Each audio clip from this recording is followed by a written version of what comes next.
For those of you who don't know who JBS is, we're this small mom and pop meat packer out of Brazil that processes about 100,000 head of cattle every day, about 70,000 hogs, about 13 to 14 million birds, and about 50 to 60,000 sheep and lamb. We're also the largest cattle feeder in the world. We're also the largest global leather processor as an outgrowth of that. So when you think of big badass agriculture, all right, I'm it. Okay? We're also recognized as the second largest global food company in terms of sales. We would have cleared over 50 billion in sales last year. So sustainability. You've heard a lot about it today. It's this new buzzword. The big question, though, always is, what the hell does it mean? Right? It means something different for whoever's talking about it. And you heard some companies and some other people talk about it earlier today, and I would argue some were talking about sustainability, others were talking about sustainable sourcing, right? But we rarely talk about sustainability in the truly holistic manner that the science of sustainability demands. We get confused between what we're trying to communicate to consumers and the actual science of sustainability. There is a science to sustainability. You don't get to make up what it means something, right? But here's our challenge. It's the consumer's view of what sustainability means. This is Norman Rockwell's 1948 The County Agent. And I'll just point out a few things. You've got the little white girl with the curly hair and the 4-H folder under her arm. She's got her jeans pegged like I used to do in high school. You've got the agent with the little brown and white calf there.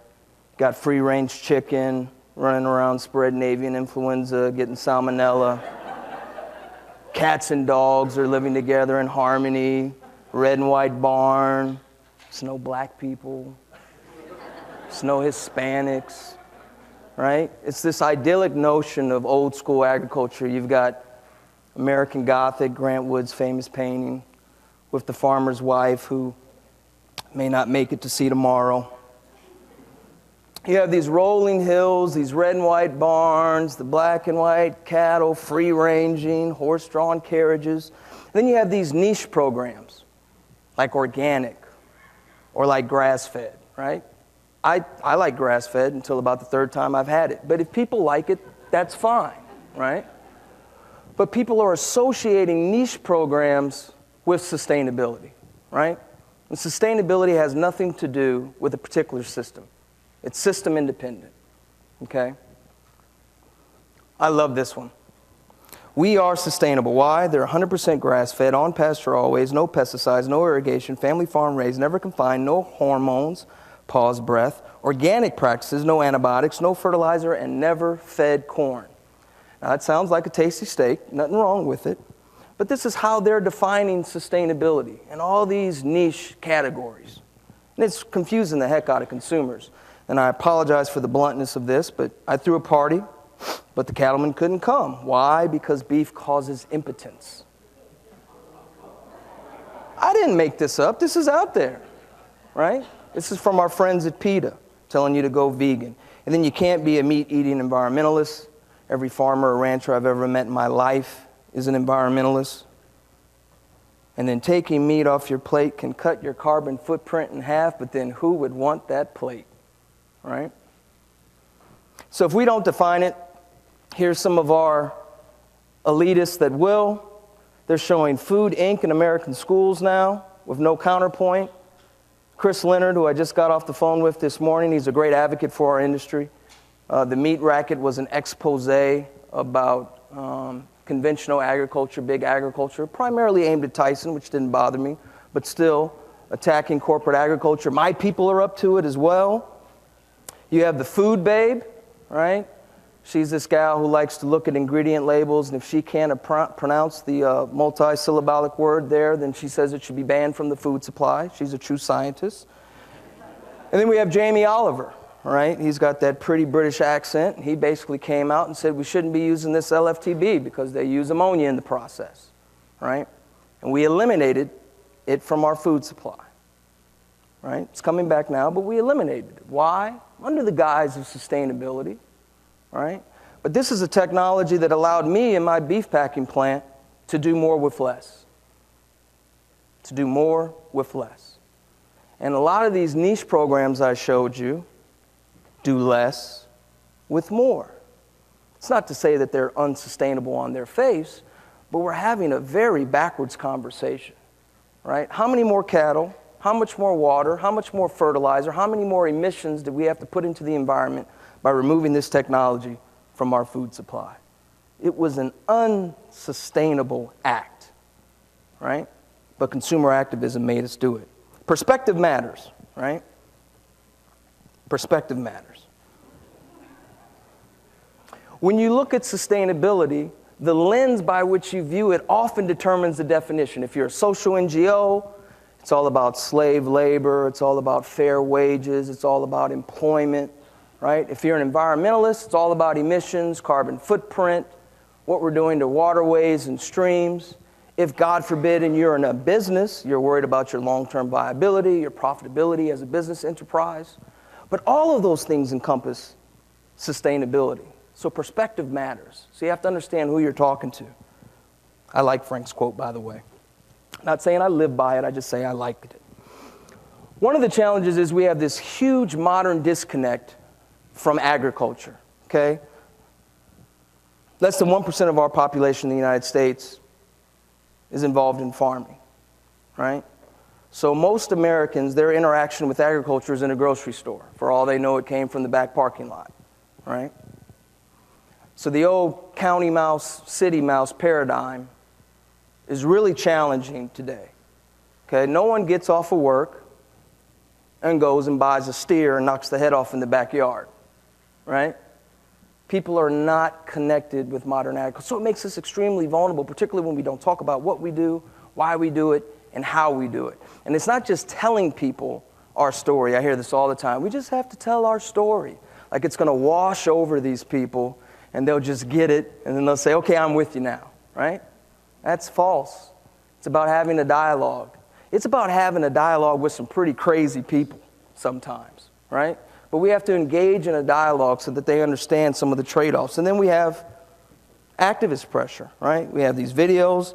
Another one just came out today, hitting the pork industry. This handsome devil was responsible for a lot of this, right? With his BT cotton shirt. And HSUS brags about this, right? We're inside of corporate boardrooms across the country helping major food retailers implement policies to eliminate gestation crates from their supply chains, right? And I had a meeting with some very powerful retailers just not too long ago. And they said, Cameron, we have made all these claims that we're going to remove this from our supply chain by 2022. Congratulations. So how do we get there? I really have no idea. Did you think about that in 2012? No. People are making claims to get activists out of their boardroom as risk mitigation. And they often do it under the guise of sustainability. They make completely unsustainable decisions, and then they turn to the rest of us, bottom feeders in the supply chain that are just providing product, and say you need to do the following things by the following date in order to have the pleasure of continuing to do business with me, right? And then you've got the internet. Abraham Lincoln had great foresight. He's a brilliant man. But we've seen in some of the other discussions about how pseudoscience is put out on the internet and people lap it up. They love it, right? And then they do robocalls, they get into boardrooms, they tell people these things, and all of a sudden, LFTB is gone. Gestation stalls are gone, right? We are hurting our industry by listening to people who do not ever intend to consume our products. Imagine that for a moment. People are going into boardrooms who do not desire, do not want to eat the products that they're telling you how you should grow and raise them. Okay? I happen to believe in God. If you don't, that's fine. You're just going to hell. But I happen to believe in God. Right? I would not go to an atheist and ask him for counsel on how to pray. All right? But this is what we're doing. We're letting these activists tell us what to do about products they don't even want to consume. So the consumer is very confused in my view. It's a protect me from what I want kind of situation. I want local and natural because it's better for the environment. Please show me the study that proves that. And it's better for my health. They just asked the head of the USDA organic program, are these products safer? And he ducked for cover, ran for the hills, didn't provide an answer. Because there's no proof that it's safer, right? But they don't want food from big badass companies like me, because I'm bad for their health. I'm bad for the environment. We have to always remember modern agriculture, what you men and women do in this room and what you students hope to do in the future. We have created the most modern, the most efficient, the safest, and yes, the most globally dispersed agricultural system in the history of mankind. It's why the population is going to explode to 9.5 billion, maybe 10 billion people by 2050, and we'll be able to meet the challenge. It's not because of the Norman Rockwell painting, it's because of what we're doing today. We never take credit for it, we never brag about it. Farmers don't want to be bothered with microphones and media at their operations. We just do our work, we go about doing what we do, right? But what we do is amazing, it is awesome. We should be proud of it. Ben Bernanke, both humans' capacity to innovate and the incentives to innovate are greater today than in any other time in history. No question about it. The question is, are we going to be able to utilize these new technological tools and innovation to meet this growing demand? Will the consumer let us, right? And if we keep listening to rich white Europeans and Americans, the answer will be no, right? Because they are making choices to remove technology, to remove innovation from their food supply. Why? Because they can afford it, right? This is how it always feels. I am not Jesus on this picture. Good guys, bad guys, right? This is how the critics often frame this debate. There's actually a good food movement. What in God's creation does that mean? A good food movement, right? It's all local.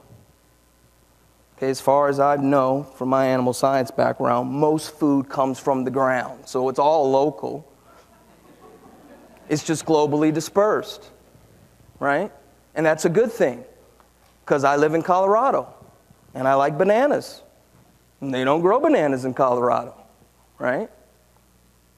So this is the frame of the debate. It's a poor place to have a conversation. I know I pick on my organic and my natural and my grass-fed and my bottle-fed milk friends, but they're all part of agriculture, right? We have to stop having the bickering and the infighting amongst ourselves as an industry and celebrate all of agriculture in its various forms. And if people are crazy enough to pay a premium for something, God bless them, let's give them some of it, right? But let's not try to equate a niche system as what all of agriculture should become. Because if we do that, there's going to be a lot of people on the planet Earth, frankly, that are going to die. And a lot of them are going to look more like me than you in this room. We're going to be brown and yellow, okay? I believe it's immoral to promote systems that do less with more as the panacea. I believe it's immoral, okay? So we have what I like to call the concerns of the full stomach, these wealthy people, right? So 44%, they say, of Americans are food involved. This is a study from Ketchum. And 22% of them are evangelists. That's the little ants. They know what's good for you. They know what's best for you. If you don't believe them, just ask them. They'll tell you. You should be eating this way. You should only have these types of choices. 48% of them are young, under 35. I remember when I was under 35, I had hair and I looked really good. 46% of them are parents. 62% of them are female. And their income is well above average. So we're increasingly chasing these wealthy consumers and modifying our production system to mollify their concerns, both real and imagined.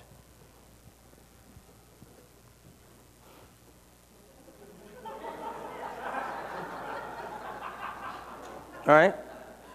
I mean, what more needs to be said? And so what has been the commercial response? It's been sober, rational. McDonald's has said that they're going to start sourcing verified sustainable beef. And I love McDonald's. They sell a lot of meat. I think they're responsible for maybe 1% of all beef. I mean, that's a huge number, right?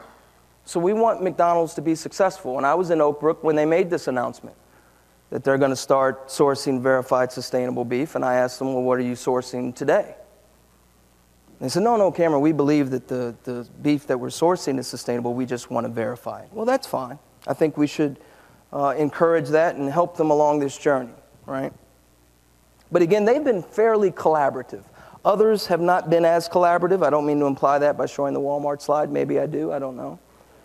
They've announced a Standards of Excellence program where they're going to touch at least 50% of the cattle industry by close of 2016. That's of their own supply. And they have a beef pilot program where they're going to include environmental criteria as part of their sourcing policies for beef. So you're seeing more and more corporations viewing sustainability from a sourcing avenue. Have you seen McDonald's or Walmart in the news within the last 6 months about wages, about how their employees are treated? These are sustainability issues as well. Right? So for you here representing large multinational corporations who are creating sustainability policies, when you're going to go out, certify, verify, check farms, do all these things, sustainable sourcing is part of your journey. It is not the sustainability journey, though. That's not all of it, right? How you treat those members of your team, what you do in these local communities, your philanthropic impact, your corporate social responsibility, these are all part of sustainability too. And when we ignore those issues, we no longer talk about sustainability. Now we're talking about an environmental program. There's nothing wrong with environmental programs, right? But to equate sustainability to environmental, you're no longer talking about sustainability. And then my friends in the U.S. government, God bless them, and all that they stand for. They put out an advisory committee put out a recommendation to the dietary guidelines that basically excludes lean meat, although they did put in a footnote and said, it's okay, we just don't like it all that much. But moderate alcohol consumption is the way to go. Right? And this is a huge challenge because these activists, these people who believe passionately about it, I mean, I have to beg you all to say good afternoon, right? These people are invading the government. They're doing all this crazy stuff, putting more and more pressure on livestock and protein meat industries, right? Because they have an agenda. They believe they know what's right. They believe they know what's right for you, and they'd like to enforce it on the rest of us, right? This is a huge challenge. So what's the reality? We've got some 2050 global trends. I'm sure everyone has said this to you. What's the main point? 3 billion in middle class growth by 2050. What's the population of China today? Anybody know? 1.5 billion. So 2 Chinas are coming. 2 Chinas are coming. All right? In the middle class. Why does that matter? When you take someone from poverty to low income, or from low income to the middle class, what happens? You go out and buy a new Cadillac. Admittedly, it's what some of the brothers do. But what most people do is they improve their diet. Okay? Protein, dairy, eggs, meat. So the reality is that you have this huge wall of demand coming. No matter what we do, it's coming, right? So we can put our heads in the sand and try for Meatless Mondays and say we should all go vegan. I travel all around the world. I have never once come back from overseas and said, I haven't had a delicious cup of lentil soup in like 8 days. I can't wait to get to Whole Foods so I can crush some beans and make lentil soup. I've wanted a sirloin, though. I've wanted a ribeye. I've wanted a pork chop, right? There is a love affair with the products that we produce, okay? And people just want to feel good. They want to have that social license to continue to consume products they already love. And per capita consumption is not going to go up, particularly in the U.S. and Europe, where all these crazy concerns come from. There's just going to be more people, right? And so we have to feed them. But we do have an environmental challenge because currently BASF states that we're using about 1.5 planets of resources. We're going to need 70% more food. And to do that at our current trajectory, that would take 3 planets. And we don't have 3 planets, right? No one's cultivating the moon. Climate change, where we grow some of these crops globally, maybe we shouldn't be growing them anymore, right? What are going to be the changes in where we produce the agricultural goods that we're producing? And then we consume a lot of water, a lot of water. I do a lot of it in my plants for food safety, all right? This may be the true great challenge of our time. How do we find enough water? Ask any Californian or Texan, right? It's reality. It's a huge challenge. So how do we meet the challenge? One suggestion. I have a running list that I've been working on. If you have any recommendations, let me know. I'll add it. I think it's important, though, that we kind of understand the real story when it comes to sustainability versus the perception out there. If you look at beef, they've reduced across all these areas. We did a LCA in partnership with NCBA. A bunch of packers participated, drug dealers, environmentalists, everyone, all committed data, provided data.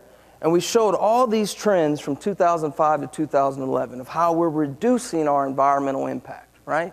So big, nasty ag like me is actually doing some great things in the plants, on the farm, with cattle genetics, with water consumption, greenhouse gas emissions. We're doing all these great things, right? But everyone says that we're unsustainable. If you look at pork, over the last 50 years, they put out a study. They're using 78% less land, 41% less water, and 35% smaller carbon footprint, right? Over 50 years, you would expect that. We're innovators in agriculture, right? We always try to do more with less. We always try to be more efficient. This is not a shock to you. But in 1959, it took 8 pigs to produce 1,000 pounds of pork, right? Today, it takes just 5. That's impressive. That's sustainability. That's doing more with less. And the average American farmer today feeds about 155 people worldwide. In 1960, that was less than 26 people, okay? So we're certainly on this arc of continuous improvement. But it's important when we discuss sustainability that we understand what we're talking about, because too many people equate it with environmental. And environmental is very important. We've seen the challenge. But sustainability is a balanced discipline that deals with social, economic, and environmental. And it's the balance between all 3. I can't invest $30 million into a wastewater plant, wastewater treatment plant, at my pork plant in Iowa and put it out of business, right? The next day I'll have 2,000 team members looking for a job. Livestock producers won't have anywhere to go to process their hogs. It would be bad, right? So it's a balance. Yes, environmental is important, but so is social, so is economic, so is the livelihood of rural economies all across the United States. So let's define it very simply as we go forward, responsibly meeting the needs of the present while improving the ability of future generations to responsibly meet their own needs. If you consider that definition, if you view it through that lens, now ask yourself some of the corporate decisions that have been made recently, some of the announcements, GMO-free. View it through this lens. See, does it pass the sustainability test, right? And it's always about continuous improvement, doing better today than I did yesterday so I can improve for tomorrow. I'm sure you've heard it today. It's a journey, it's not a destination, right? You don't get to proclaim yourself sustainable on Tuesday and say, get the hell off my ranch, don't come back, I'm good. It's always about improvement, always about continuous improvement, doing better than you did. And when you limit the focus just to say sustainable sourcing, you miss all these opportunities. In our social pillar, we have animal welfare, worker safety, human rights, property rights, beef safety, beef quality, consumer trust. In the economic pillar, yes, you have profitability, I'm sorry. You have shareholder return, capital investment, food affordability, your license to operate. And then we have the traditional environmental pillar where most people equate sustainability. This holistic approach to sustainability forces your detractors to get out of their issue du jour and understand what are the actual trade-offs if I eliminate gestation stalls from the U.S. pork industry. What does that mean for animal welfare? What does that mean for societal benefits? It's not just a reaction to the latest consumer whim. We have to think about sustainability from a balanced approach to understand what these actual trade-offs are. And it's very difficult to communicate this to consumers. So I'm not saying you should show this slide to a consumer. I mean, their eyes will roll back and they'll faint. It's too much, right? How you pivot and communicate that to consumers is a different discussion altogether. But as an industry, of those of us who have a stake in the future of this industry and how we're going to feed the world, we have to talk about sustainability realistically and honestly and forthrightly, particularly with our retail partners and those who are dealing with consumers. And then arm them with the messaging they need to translate it to sell product. JBS did a materiality analysis. That means you just look at everything in your business. What's material to its long-term success? What are the threats? What are the hot spots? Number one for us was animal welfare. Why do you think that is? Is it because we're just abusing the life out of these animals? Or is it because there's activists at every doorstep, right? The number one issue. If you look at the x-axis, this is the relevance of the issues from my company's perspective. If you look at the Y, this is from outside stakeholders' perspectives. That's NGOs. Everyone knows what an NGO is, quasi-terrorist organization. Some of them are really good. Government, key customers, key suppliers, all those external stakeholders ranked all of these issues based on what they thought was material to our business, and then we did it internally as well.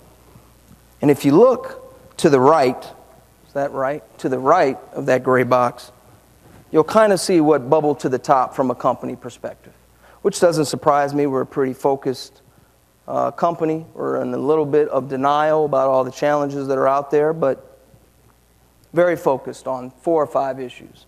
If you look at the top, look at from the gray box up, this is what our external stakeholders thought was important. Everything was important to them, right? And this was a sustainability study, okay? So it wasn't just environmental, it was technology and agriculture, it was transparency, business ethics, all these issues are viewed as important.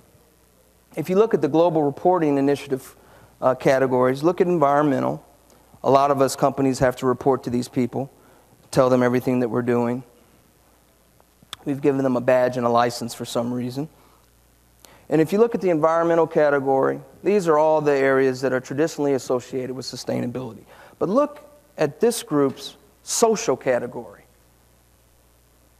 Labor management, relations, occupational health and safety, training and education, diversity and equal opportunity. I like that. Not a whole lot of diversity here today. Y'all should work on that. Investment. Non-discrimination. I like that. Freedom of association. Not my favorite topic. Local communities. This social pillar is critically important, and we never talk about it when we talk about sustainability. This is where we can align our values with consumers and really start to engage in that conversation, that narrative that says, here's what we do, here's how we do it, and here's why we do it, and here's how it aligns with your values as one of our customers, right?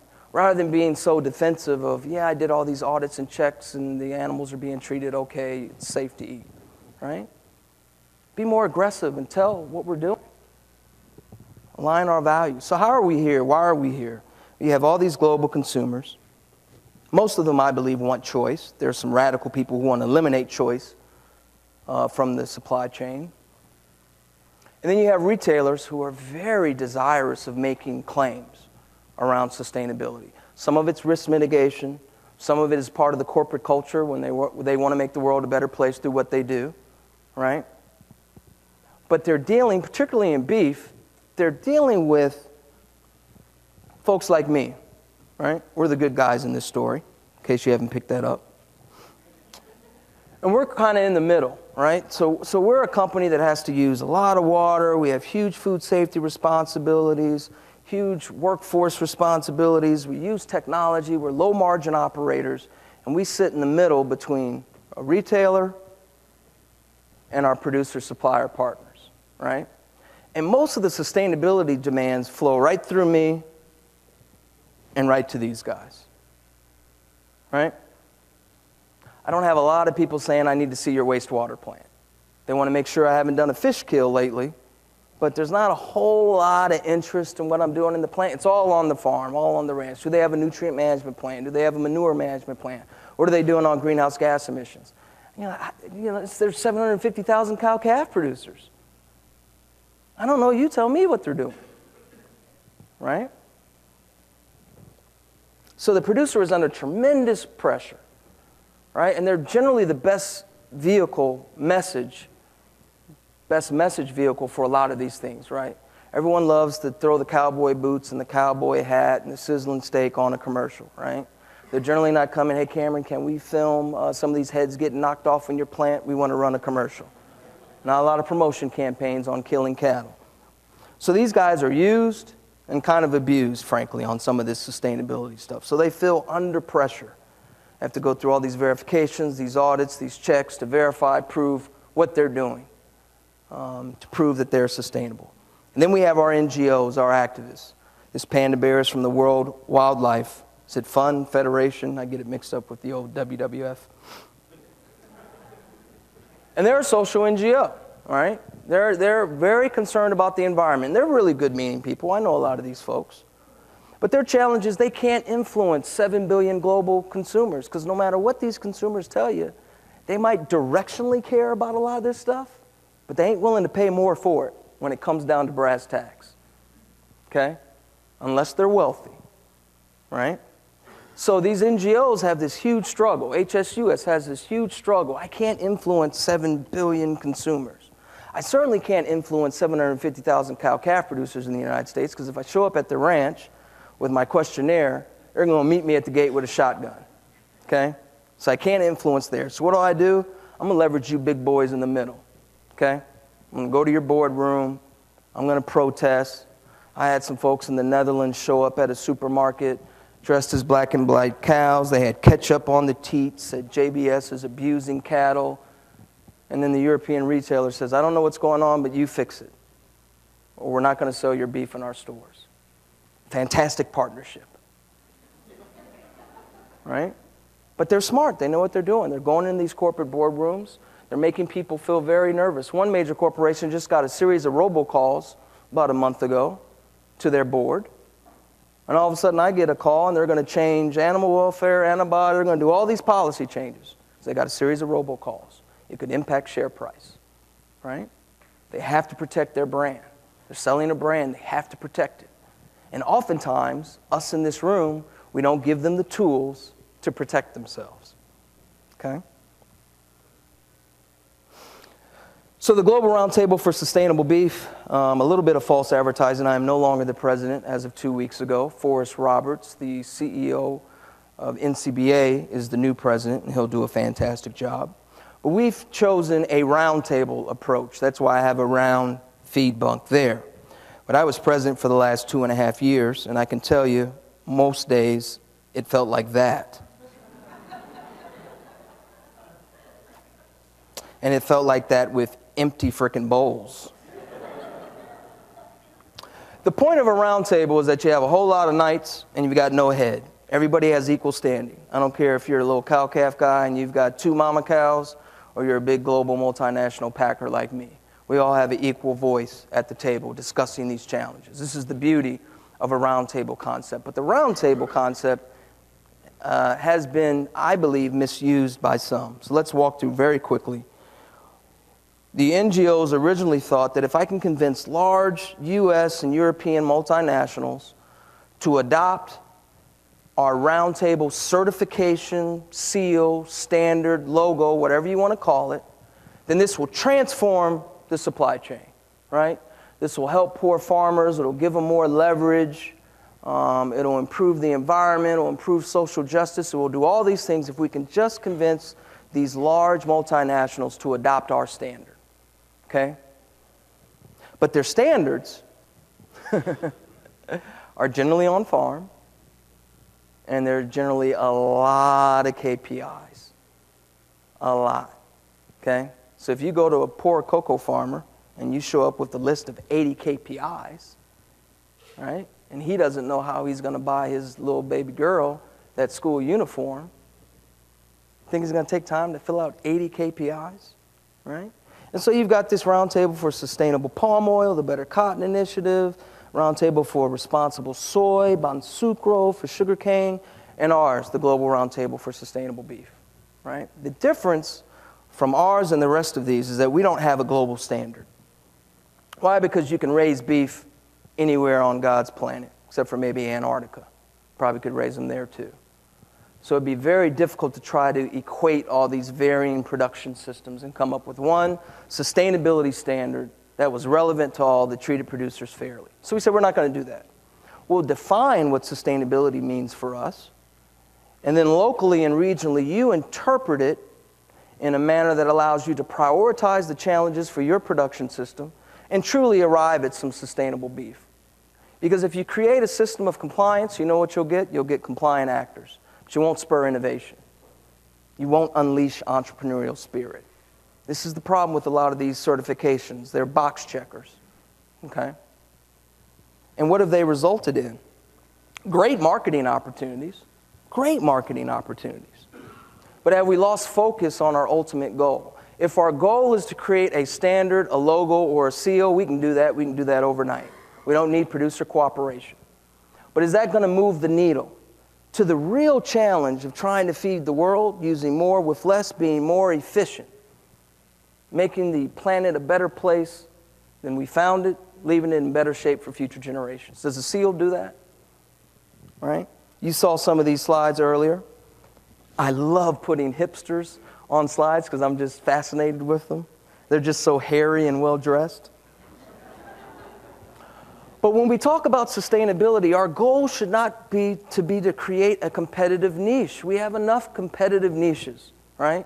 I do not want to go into my meat case and see beautiful, sustainable beef here and then kind of shit beef here. That makes no sense. All beef should be viewed as sustainable. When you go into a grocery store, you all are familiar with Tyson Foods, I assume. If you were to go into a grocery store and for some misguided reason buy a Tyson product,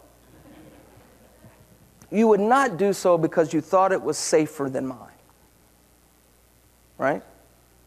You would go into a grocery store and you would say, if it's in the grocery store, it must be safe. It must have passed USDA inspection. It must have passed all these bells and whistles to be safe. So I think all the food is there and safe, and now I'm going to make choices based on brand, based on quality, based on taste, based on fancy packaging, based on cost, which is what everyone actually does, right?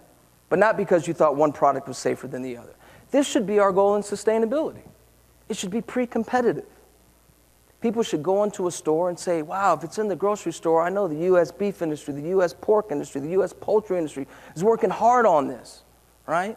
Their values align with mine. I know it's sustainable. I just happen to prefer Pilgrim's Chicken, which is a JBS company, over Tyson Chicken. And that's fine, right? So you can still differentiate. You can still compete in the sustainability space, but it shouldn't be a proposition of sustainable versus unsustainable product, right? So here's what we've done at the Global Roundtable. I'm sorry, I know you saw this before, but this curve is kind of your continuous improvement curve, right? And then when you kind of have a sustainable beef baseline, and all beef should be under that baseline, all beef, right? And if it's not being produced in a sustainable manner, we need to work with people to help them arrive at that outcome, right? But all beef should be viewed as sustainable. And then when companies like mine, or Tyson, or National, or Cargo, or anyone else want to differentiate, let's differentiate from that baseline up. Does that make sense? When I ask a question, does that make sense? Yeah, okay. No, it doesn't. Why doesn't it make sense? There may be genetic differences. Well, of course there'll be differences. The point is that as a baseline, you'll view it all as sustainable, and then some will have more attributes than the other. If I'm doing more for worker safety, or if you prefer an Angus product or whatever the case may be, you can differentiate. But as a baseline, it's viewed as sustainable.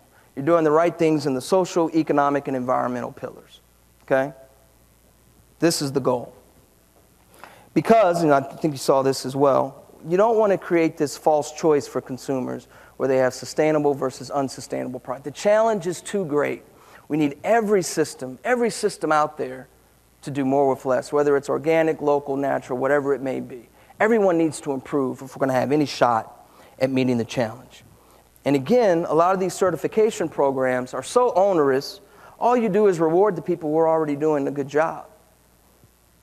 And those at the other end of the bell curve, who are worried about feeding their family as a farmer, or worried about where the next check is going to come from, or they're just a hobby farmer, they're not going to take on all these KPIs to verify, to let you audit them, to prove that they're sustainable. It's not realistic, right? We've overcomplicated this system. You saw these quotes before. They're good quotes. That's why I use them. This is very important, food waste. It does not matter what you ask the supply chain to do to improve water, energy, greenhouse gas emissions, societal concerns. If ultimately the consumer is going to throw a third of it away in their kitchen, then it doesn't matter.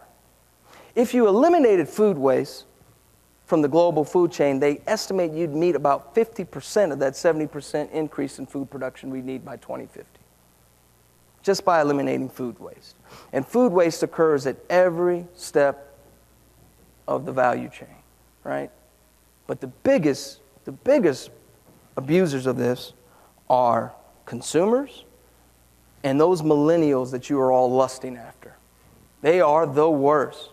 Go into a grocery store and look at someone under 30 and they've got this basket just full of food, everything they could ever desire, and they go home and half of it spoils.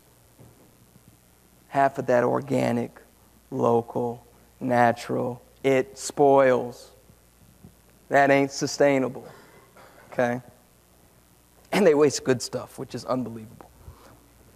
And this is very important, because if you look at a lot of these certification programs that large multinational companies use, and they love to put the seal on their packaging and say we sustainably sourced all the ingredients in this product, but what has it achieved? This is where we lose sight of the challenge. We're not putting people first. We're not thinking about the futures of farmers, of ranchers, of rural economies, of rural society, of those of us who actually provide food, right? So yeah, you've got this great label with this certified product, but half of the farmers that produce this aren't even selling it as certified sustainable product. So what's the point of that? There's not even a market for it a lot of times. And so you're asking someone to take on all these increased costs, and you're not going to give them a premium. The premium model doesn't work in sustainability. But then they can't even sell it as sustainable. So it becomes a disincentive to adopt some of these key metrics that could actually help us improve and meet the global challenge. You saw this again today. What the previous presenter didn't know is that Leonardo da Vinci didn't actually say that. It just looked really good when I saw it on the internet. But it's important that we empower people to prioritize and meet the challenges that make sense for their system, okay? When you create this one-size-fits-all approach, and you say, here are the key categories that you have to do, and you have to do it this way with this prescriptive practice, you eliminate people's innovation and entrepreneurial spirit. And oftentimes, you don't address the main challenge before you. You have all this certified product, but food waste is not a priority. The livelihood of a farmer is not a priority. Getting that baby girl her school uniform so she can go to school and take that family out of poverty is not a priority. So how is any of that sustainable, right? We've lost focus of the goal. So the Global Roundtable for Sustainable Beef, who are we? There's a lot of fancy words up there. It's important to understand who we're not. We're not a New World Order organization. We're not in Tiananmen Square, although we could be. We're not this fascist regime. This was an actual quote from a cow-calf guy, God bless him. I wish we were, 'cause I don't make enough money doing what I do. We envision a world where all aspects of the global beef value chain are environmentally sound, socially responsible, and economically viable. Will that ever happen? Probably not. But that's the aspirational goal. All beef should be sustainable. There will be varying degrees of sustainability, certainly. But as a baseline, all beef should be. We need it to be sustainable. We have a lot of fancy corporate logos and people that are a part of it. But this is the challenge of a roundtable. You've got civil society, that's their polite way of saying NGO. You've got commerce and processing, retail, producers. You know, a lot of these roundtables that I showed you don't have producers at the table. It's just large corporations and NGOs determining what producers should do with no producer input. That's folly. That's not the way to go. So we do have, we've got boots and hats at the table. They can be difficult to deal with, but you need them at the table. Because again, that's where a lot of the requests for changes go to. We view sustainability using the triple bottom line approach, right? And sustainable beef resides in that confluence of those three areas, right? It's a very difficult discipline, sustainability. It's not easy, okay? You have to be holistic. You have to balance trade-offs. It's difficult to communicate. It's difficult to understand. But we have to take it on honestly, right? You can't just be in the environmental sphere and do marketing. That's not going to help us meet the problem, meet the challenge. Because there truly is a challenge before us. Here's our timeline. You don't care about that, but here's the most important thing. Late last year, we released the first global definition for sustainable beef.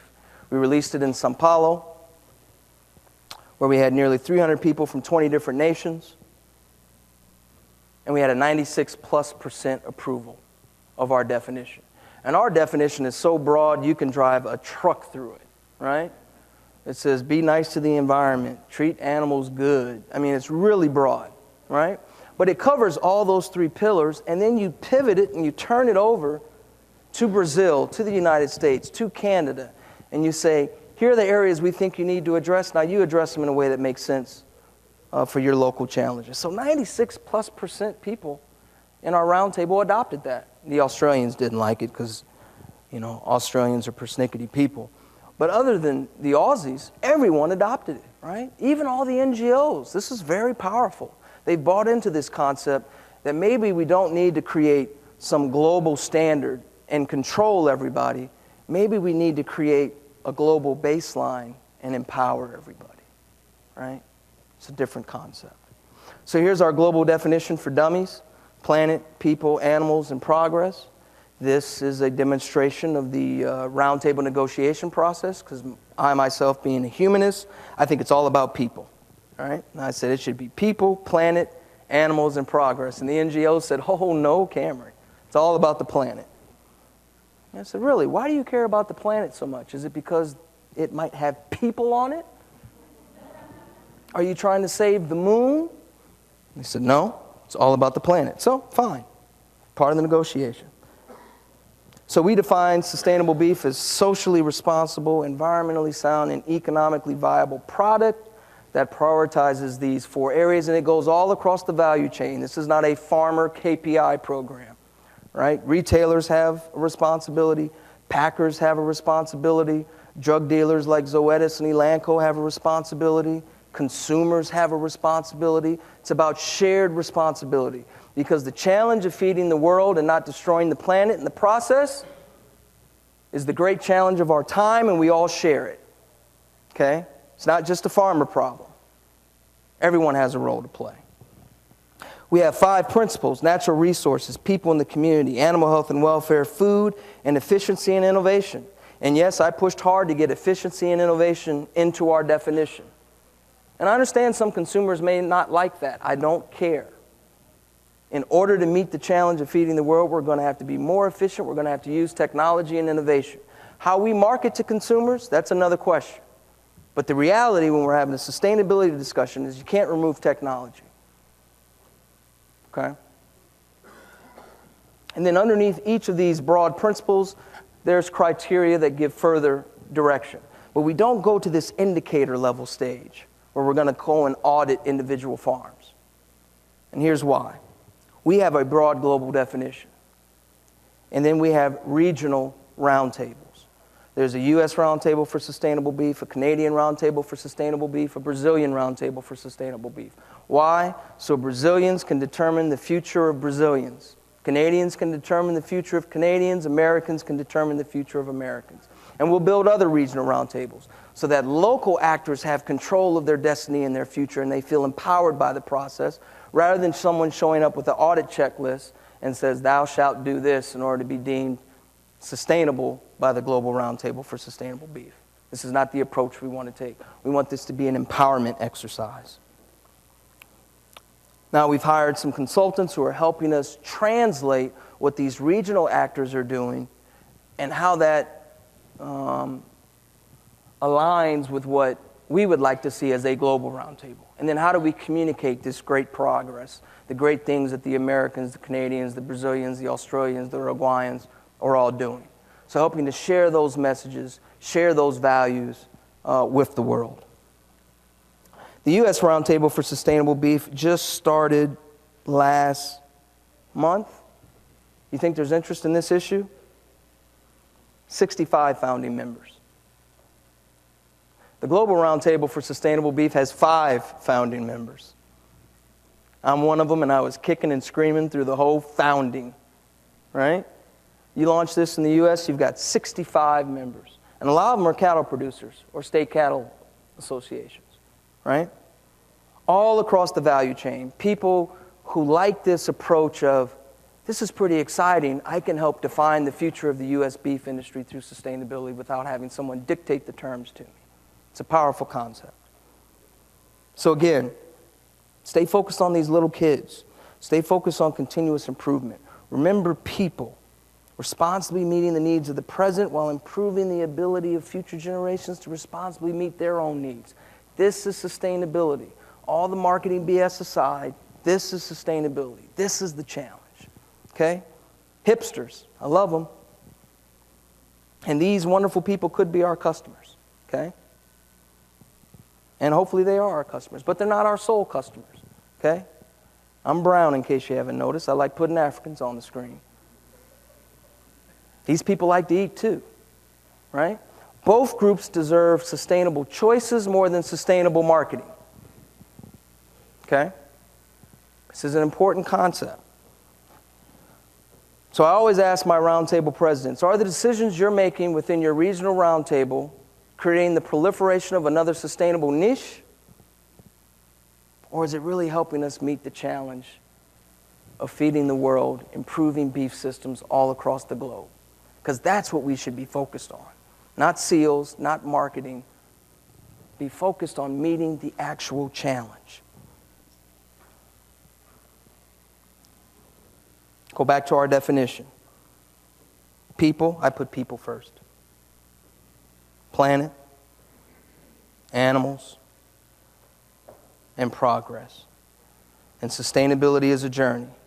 Once that little yellow boy reaches that door, he's going to find a whole nother set of inclining steps. This is sustainability. It's a journey, continuous improvement.